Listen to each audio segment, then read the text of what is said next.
Hello everybody, I'm Sue, and you might have noticed that I haven't done a video for quite a while, over a year actually. Been a bit busy. Finished writing the book that I was going on about. It's had a different name, so now it's called, somebody watching out the window, it's called Pride of Paradise Lane, and I have good news, it's on Kindle. So I'll put a link at the bottom of this when I've finished. Hopefully, if I can upload it, I should be able to, but I haven't done it for a while, so see how it goes.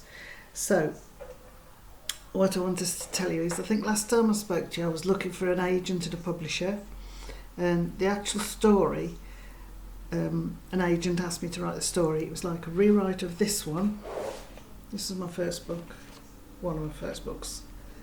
It's called A Factory Affair. It's all about the hat factory, and it's set in 1970 in a Midland village, because the town we live in is famous for making hats, so obviously I knew a fair bit about it to do a book. And an agent read that one, and she told me, you can do better than that. She said, she asked me if I'd heard of Meg Hutchinson, and I said yes. Oh yeah, I used to read Meg's books. She said, oh, what I want, can you write a story like that, but in your own words, but in the same sort of way, like the Meg Hutchinson style. So I thought, well, I'll try. And she said, it needs to be set in a war. Any war, doesn't matter which one. And I thought, well, I know more about the First World War because I've written about Edith Cavell and Rupert Brooke. They were in World War One. So I thought I'd set it in World War One, but things took over really. We I think last time I spoke to you, we were looking after our mum at home, which was a really nice thing to do, me and Sister Sal. Hi Sal, if you're watching it. And Sal's now got a really good YouTube channel going, so I need to get some tips off Sal. She talks about her crocheting. She's called Nanny Moon Crochet, and I'll put a link to Sal at the bottom of here as well. So I wrote the book, finished it eventually, but it took much too long to write it. And so when I got back to the agent, and she said, oh, well, he's still done the book, that's good. And she liked a lot about it. She said she liked the characters, she liked the setting, she said she liked the flow of the writing, so it's all good. But then she said she's quite busy and she's got a lot of people on her books now, so it had gone past the time really. So I thought, well, I can't just abandon this story because I put such a lot of effort into it. And I'm quite attached to the story, but she said it would need a fair bit of editing because I mentioned a certain German general in chapter 1 that didn't come into the war till the Second World War, so that's kind of put the kibosh on it a bit. But I thought, never mind, you live and learn, don't you? So I was sent out to another agent, and what did that one say? They all said, I think it's a bit standard, we like it, but not for us at this time. Just trying to get the windows out of my glasses. Reflection of the windows showing on my glasses. That's better. We'll go like that maybe. That's better. No. I'm just trying to ignore the windows on my glasses. So I was sent off to a different agent, and then I suddenly thought, well, they all say we like it, but send something else. You think, well, it takes a long time to write a book. And what's happened this time is I've always done pocket novels, which are about, the Martin I did was my weekly, which was 52,000 words. Well, this story it got to 72, and I thought that'll do, but it's ended up a bit more than that, so it's like a full-length novel. So I thought, well, instead of keep sitting around waiting for agents and publishers, I thought, well, I'll be my own agent, and I'll accept my story and I'll be the publisher and publish it. So, excuse the face. I'll learn how to edit one day. Now then, look at these lovely flowers I had for my birthday recently. Aren't they gorgeous? Love tulips. And there's some more there.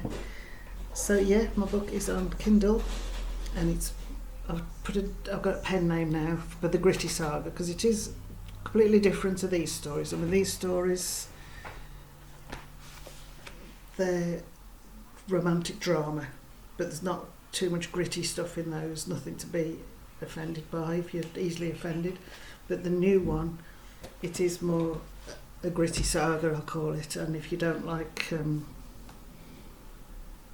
anything a bit untoward, that's not for you, pass on it. If you want to have a look, I hope you do. So you see that lady there? There? No. Over there, that's it. She's called Lydia, and she's our great-grandma, our mum's grandma. So I thought, oh, she was around, she's our granddad's mum, but she died when he was little, and he fought in the First World War. So this book is dedicated to our granddad, who taught me to read and write, and he was always there. Lovely, lovely, proper family man. He was nice. So this is dedicated to him. And I like the name Lydia, so I thought Lydia can be the author of this one. And the surname King, I just thought that sounds strong, so Lydia King has wrote this book, and I'm sure she'll be doing more books. So if you don't like anything in it, it's not me, it's an imaginary person. Now then, let me show you the book cover. I think you might have seen it. Hang on.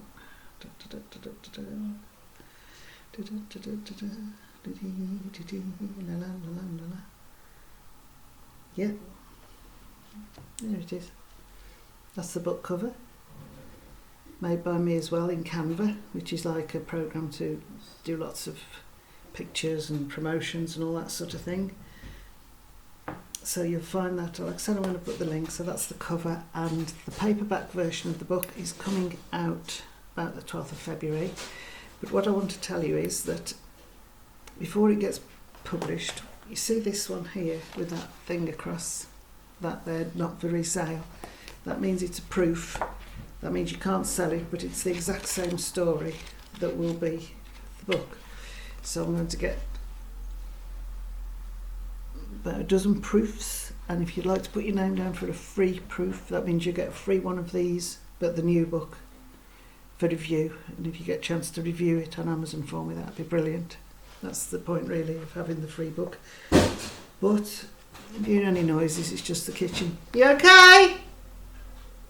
You okay? You alright?